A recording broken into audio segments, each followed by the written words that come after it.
Les éléments fondamentaux de la vie chrétienne. Volume 1. Witness Lee et Watchman Nee.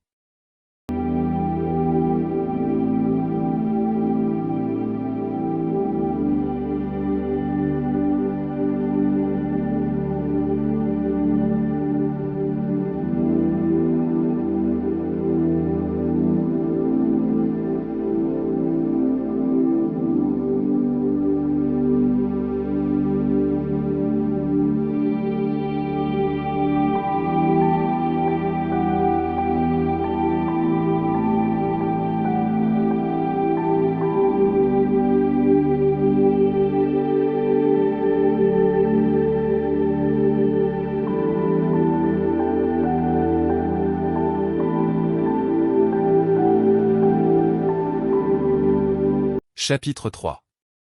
Le sang précieux de Christ. Afin d'entretenir la vie physique, nous avons besoin d'un certain nombre d'éléments de base tels que l'eau, l'oxygène, la nourriture, le vêtement et l'abri. En plus de cela, notre corps a besoin de certaines protéines, vitamines et minéraux. Sans tout cela, notre vie physique s'arrêterait, ou en tout cas souffrirait beaucoup.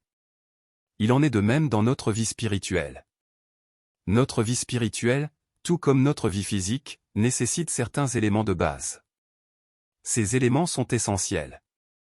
Sans eux, il nous serait difficile de survivre en tant que chrétiens dans un monde qui ne connaît pas Christ. L'un de ces éléments de base est le sang de Christ. Pourquoi avons-nous besoin du sang de Christ? C'est parce que, essentiellement, l'homme déchu a 3 problèmes de base. Même en tant que chrétiens, nous avons encore en nous la vie humaine déchue. Ainsi, jour après jour, il se peut que nous soyons encore gênés par ces 3 problèmes. Ces 3 problèmes font intervenir 3 parties, Dieu, vous-même et Satan. Par rapport à Dieu, vous avez souvent un sentiment de séparation. À l'intérieur de vous-même, vous avez un sentiment de culpabilité. Et de la part de Satan, vous ressentez l'accusation. Ces 3 choses, la séparation d'avec Dieu, le sentiment de culpabilité, et l'accusation de Satan peuvent constituer un grand problème dans votre vie chrétienne. Comment peut-on surmonter ces choses? Seulement par le sang de Christ. La séparation d'avec Dieu. Lorsqu'Adam a péché dans le jardin d'Éden, il s'est immédiatement caché de la face de Dieu. Avant qu'Adam n'ait péché, il se réjouissait en Dieu, et il était constamment dans sa présence. Et pourtant, après avoir péché, il s'est caché de Dieu. Le péché a toujours pour résultat la séparation d'avec Dieu. Même en tant que chrétien, il est possible que vous expérimentiez cela. Après avoir commis un petit péché, vous ressentez un grand gouffre entre vous et Dieu. Parce que Dieu est juste, il ne peut tolérer les péchés. C'est ce qu'a dit le prophète Ésaïe, « Voici, la main de l'Éternel n'est pas raccourcie pour ne pouvoir pas délivrer, et son oreille n'est pas devenue pesante, pour ne pouvoir pas ouïr. Mais ce sont vos iniquités qui ont fait séparation entre vous et votre Dieu, et vos péchés ont fait qu'il a caché sa face de vous, afin qu'il ne vous entende point. » Ésaïe 59, 1, 2. Après qu'Adam a péché, Dieu n'a pas dit, « Adam, qu'as-tu fait ?» Il a dit, « Adam, où es-tu » En d'autres termes, Dieu ne s'intéresse pas autant aux péchés que nous commettons qu'au fait que ces péchés provoquent une séparation entre nous et lui. Dieu vous aime, mais il abhorre vos péchés. Tant que vos péchés demeurent, Dieu doit s'éloigner de vous. Dans cette condition vous sentez loin de Dieu. Pour que Dieu puisse s'approcher, les péchés doivent s'éloigner. Il existe une seule chose dans tout l'univers qui puisse ôter les péchés, le sang précieux de Christ. Aucune quantité de prière, aucune quantité de pleurs, de rituels, de pénitence, aucune promesse de faire mieux, aucun sentiment de culpabilité, aucune période d'attente au non, rien d'autre que le précieux sang de Christ ne peut ôter les péchés. Hébreux 9, 22 dit que, sans effusion de sang il ne se fait point de rémission. Ce fait est illustré dans le livre d'Exode. Certains des enfants d'Israël avaient péché de la même manière que les Égyptiens. Et pourtant, lorsque Dieu a envoyé son ange pour tuer tous les premiers-nés dans le pays d'Égypte, il n'a pas dit, « Lorsque je verrai votre bon comportement, je passerai à côté de vous. » Dieu n'a pas demandé aux enfants d'Israël de prier, de faire pénitence, ou de promettre de ne plus pécher. Non, Dieu leur a commandé de tuer l'agneau pascal et d'asperger son sang sur les linteaux de la porte. Il a dit, « Car je verrai le sang, et je passerai par-dessus vous. » Exode 12, 13. Dieu n'a pas regardé dans les maisons pour voir si les personnes à l'intérieur étaient bonnes ou mauvaises, quand il a vu le sang, il est tout simplement passé par-dessus. Cet agneau pascal était une image de Christ. Quand Jean le baptiseur a vu le Seigneur pour la première fois, il a proclamé « Voilà l'agneau de Dieu, qui ôte le péché du monde » Jean 1, 29. Jésus est l'agneau de Dieu. Par son sang précieux, tous vos péchés ont été ôtés. Que devons-nous donc faire quand nous avons péché, et que nous nous sentons loin de Dieu? Nous devons simplement confesser ce péché à Dieu, et croire que le sang de Jésus a ôté ce péché. 1 Jean 1, 9 nous dit, si nous confessons nos péchés, il est fidèle et juste pour nous pardonner nos péchés, et nous nettoyer de toute iniquité. Lorsque vous confessez vos péchés, immédiatement, toute distance entre vous et Dieu disparaît. À ce stade, nous ne devons pas nous préoccuper ni de la présence d'un sentiment, ni de son absence. Le sang de Christ sert principalement à satisfaire Dieu, pas à nous satisfaire. Souvenez-vous que Dieu a dit, « Car je, non pas vous, verrai le sang ». La nuit de la Pâque, les enfants d'Israël étaient à l'intérieur de la maison alors que le sang de l'agneau était à l'extérieur. À l'intérieur de la maison, on ne pouvait pas voir le sang, néanmoins, ils avaient la paix car ils savaient que Dieu était satisfait par le sang. Une fois par an, au jour de la propitiation, le souverain sacrificateur entrait seul dans le lieu très saint pour asperger le sang sur le propitiatoire de l'Arche de l'Alliance, Lévitique 16, 11 à 17. Personne n'avait le droit d'assister. C'était une image de Christ qui, après sa résurrection, était entré dans le tabernacle céleste et a aspergé son propre sang devant Dieu comme propitiation pour vos péchés, Hébreux 9, 12. Personne aujourd'hui ne peut regarder dans les cieux et voir ce sang. Et pourtant il est bien là. Il est là, et il parle pour vous, Hébreux 12, 24, et il satisfait Dieu à votre sujet. Même si vous ne pouvez pas voir le sang, vous pouvez croire en son efficacité. Ce sang résout tous les problèmes entre vous et Dieu. Si Dieu estime que le sang de Christ est suffisant pour ôter vos péchés, pouvez-vous en faire autant? Ou bien avez-vous besoin en plus d'un quelconque sentiment? Vos exigences peuvent-elles surpasser celles de Dieu? Non, nous devons tout simplement confesser. Ô Dieu, merci que le sang de Christ a ôté tous mes péchés. Si tu te contentes du sang, alors je m'en contente aussi. La culpabilité dans votre conscience. Le second problème crucial de l'homme est avec lui-même. À l'intérieur de lui, dans sa conscience, il y a un lourd fardeau de culpabilité. Combien de jeunes gens aujourd'hui sont accablés par la culpabilité? La culpabilité est un grand problème pour l'homme. Les péchés offensent Dieu d'une part et nous souillent d'autre part. Qu'est-ce que la culpabilité? La culpabilité est la tâche que laissent les péchés sur votre conscience. Quand on est jeune, la conscience n'est pas beaucoup tachée. Mais en vieillissant, les tâches s'accumulent. Comme une fenêtre qui n'est jamais lavée, la conscience devient de plus en plus souillée jusqu'à ce que la lumière ne puisse plus pénétrer. Aucun détergent, aucune substance chimique, aucun acide, ne peut laver la tache de la culpabilité qui est sur notre conscience. Même une bombe nucléaire ne peut ôter cette tache, non, la conscience nécessite quelque chose de bien plus puissant que cela. La conscience a besoin du précieux sang de Jésus-Christ. Hébreux 9, 14 nous dit, « Combien plus le sang de Christ purifiera-t-il votre conscience des œuvres mortes pour servir le Dieu vivant ?» Ce sang est suffisamment puissant pour purger, pour nettoyer votre conscience de toute souillure de culpabilité. Comment le sang de Christ peut-il purger la culpabilité dans votre conscience? Supposons que vous ayez eu une amende pour avoir garé votre voiture sur le trottoir. Vous avez 3 problèmes, tout d'abord, vous avez enfreint la loi, deuxièmement, vous devez de l'argent au gouvernement, et troisièmement, vous avez une copie du procès-verbal qui vous rappelle l'amende. Supposons ensuite que vous soyez totalement sans ressources. Vous ne pouvez pas simplement jeter le procès-verbal parce que la police en possède également un exemplaire, et qu'elle vous traînera en justice si vous ne payez pas. Vous avez vraiment un grand problème. Cela est une image de ce qui se passe lorsque vous péchez. Tout d'abord, vous avez transgressé la loi de Dieu, c'est-à-dire que vous avez commis un acte qui offensait Dieu. Deuxièmement, vous avez une dette envers la loi de Dieu. Romains 6, 23 nous dit que le salaire du péché est la mort. C'est une amende sévère, et vous ne pouvez pas payer. Et troisièmement, vous avez la culpabilité dans votre conscience, comme le procès-verbal qui est dans votre poche, c'est un rappel incessant de votre offense. Maintenant, voici la bonne nouvelle, quand Jésus-Christ est mort sur la croix, sa mort a pleinement satisfait toutes les exigences de la loi de Dieu pour vous. En d'autres termes, votre dette de péché a été payée. Gloire à Dieu. Jésus-Christ, de par sa mort sur la croix, a tout payé. Alors maintenant, les deux premiers problèmes ont été réglés, Dieu n'est plus offensé, et votre dette de péché a été pleinement payée. Mais qu'en est-il de votre conscience? La tâche de la culpabilité, tout comme le procès-verbal, demeure comme une trace de votre péché. C'est là où le sang de Christ peut purifier votre conscience. Parce que Christ a payé la dette de votre péché, son sang peut maintenant effacer la trace de cette dette. De la même façon que lorsque l'amende est réglée, le procès-verbal peut être déchiré, ainsi toute culpabilité qui demeure dans votre conscience peut être éliminée. Cela est tellement facile à expérimenter.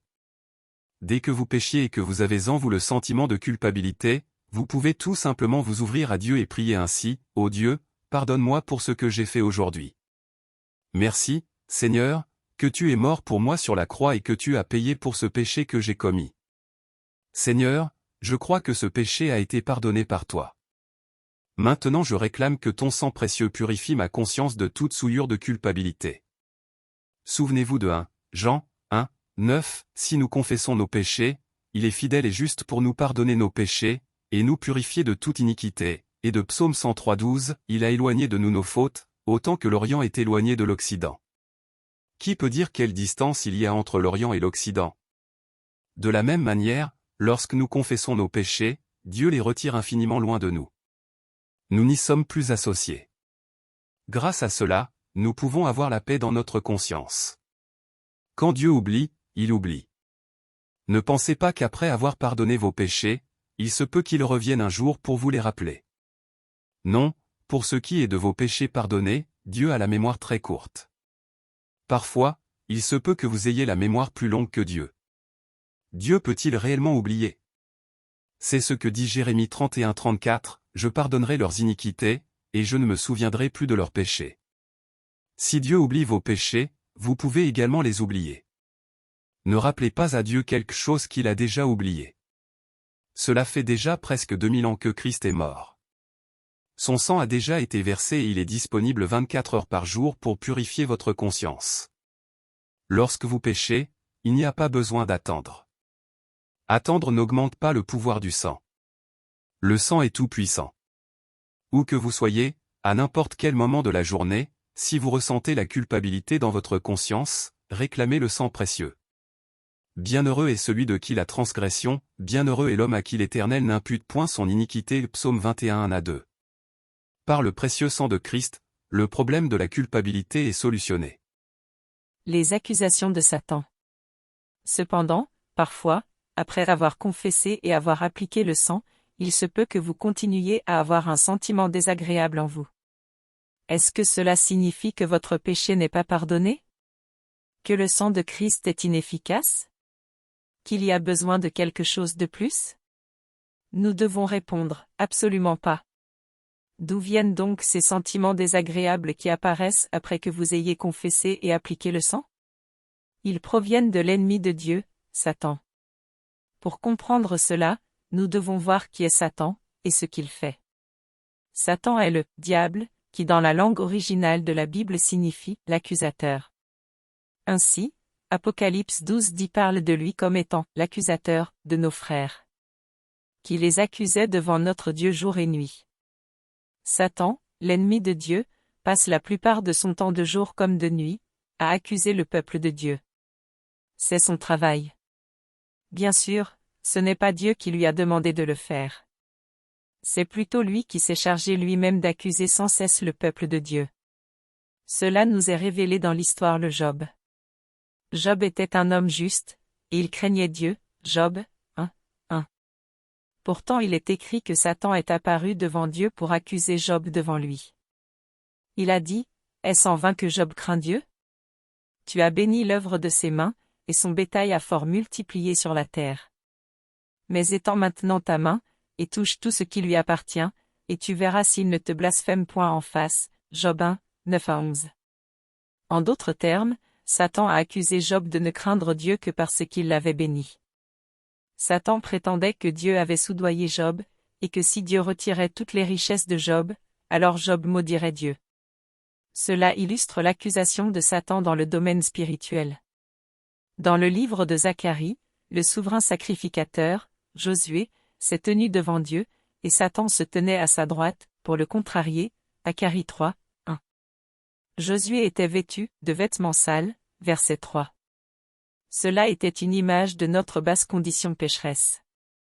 Combien de fois votre basse condition donne l'occasion à Satan de vous accuser? Cela implique que Satan est non seulement l'ennemi de Dieu, mais aussi votre ennemi. Dès que vous vous approchez de Dieu, Satan résiste votre approche en vous accusant. Rien ne paralyse un chrétien davantage dans le domaine spirituel que l'accusation. Dès que vous prêtez attention aux accusations de Satan, vous perdez votre force. C'est comme si toute la puissance était drainée de votre esprit. Un chrétien qui est sous l'accusation a du mal à communier avec les autres, et encore plus de mal à prier. Il a l'impression de ne pas pouvoir s'approcher de Dieu. C'est ici la subtilité de l'ennemi. Il n'apparaît jamais habillé tout en rouge avec une fourche en disant « Je suis le diable, maintenant je vais te condamner ». Il est plus intelligent que cela. Il vous accuse au-dedans de vous-même et il vous fait même croire que ces accusations proviennent de Dieu. Comment peut-on distinguer entre la réelle illumination de notre conscience par Dieu et l'accusation de Satan? Parfois cela pose des difficultés, mais voici 3 indications.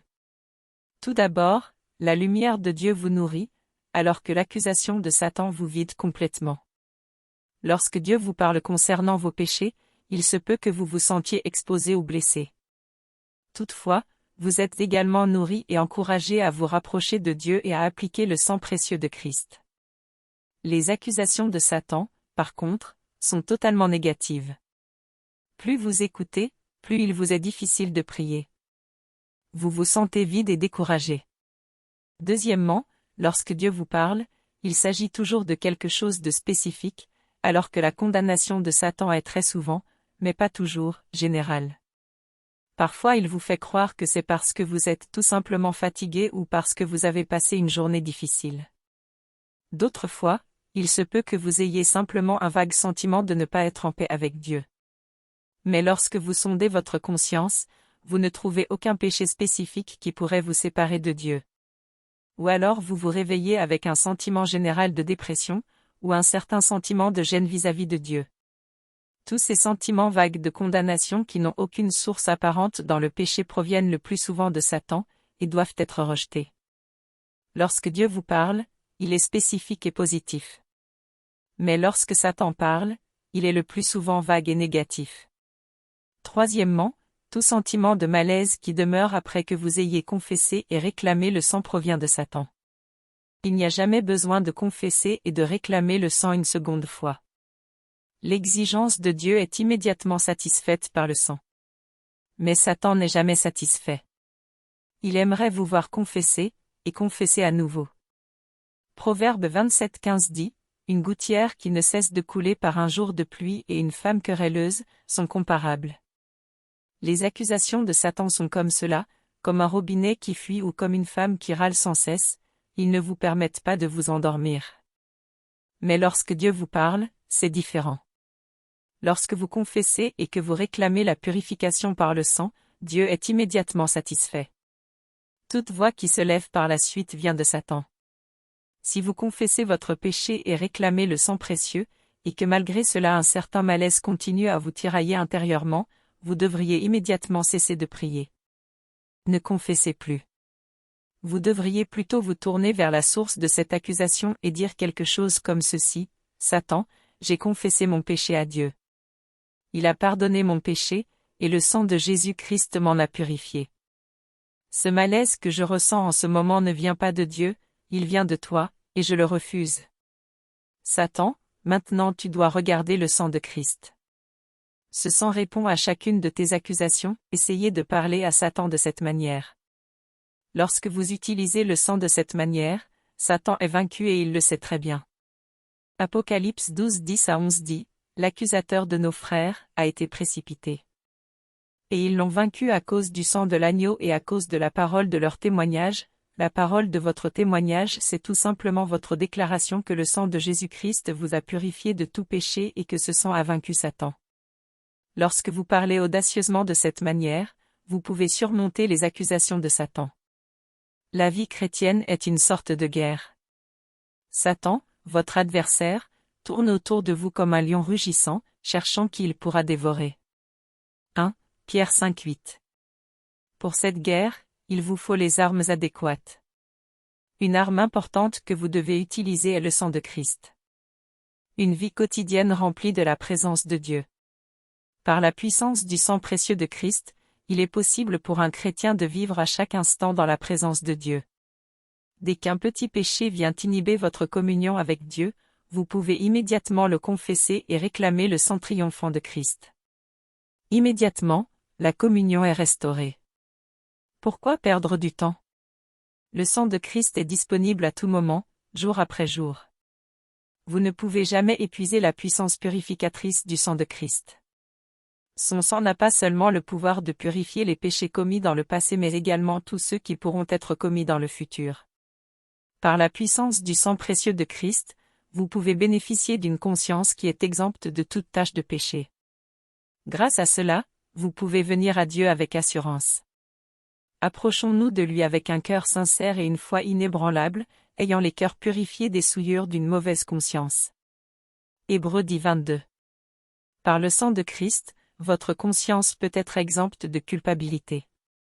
Comme une fenêtre qui vient d'être lavée, votre conscience peut être claire, lucide et pleine de lumière. Enfin, par la puissance du sang précieux de Christ, vous pouvez surmonter toutes les accusations de Satan. Même si ces accusations sont puissantes, le sang de Christ est bien plus puissant. Il peut répondre à toutes les accusations. Ce sang est votre arme. Avec cette arme, vous ne pouvez jamais être vaincu par Satan, c'est plutôt lui qui sera vaincu par vous. Combien riche et précieux est le sang de Christ. Par ce sang, vous pouvez vivre jour après jour dans la présence de Dieu. Si nous marchons dans la lumière, comme Dieu est en la lumière, nous avons communion l'un avec l'autre, et le sang de son Fils Jésus-Christ nous purifie de tout péché. 1 Jean 1, 7.